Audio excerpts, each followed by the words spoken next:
Umalma naman ang ilang fans nina JM Ibarra at Fiang Smith kasunod ng kumakalat na balitang suplado umano si JM.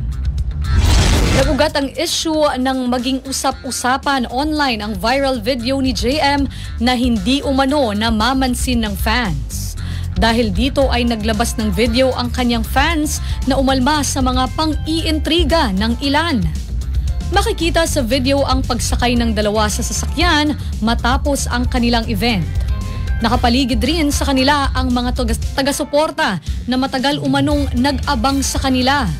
Bagamat naunang lumabas sa nawalang kibo si JM, sa naturang video ay spotted ang kanyang simpleng ngiti sa mga nag-aabang na fans.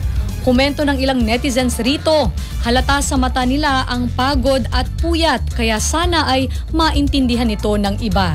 Binatikos rin nila ang mga nagpakalat ng issue. Saad nila, hindi sa lahat ng oras ay kaya nilang makisama sa publiko at maaring dala umano ito ng pagod.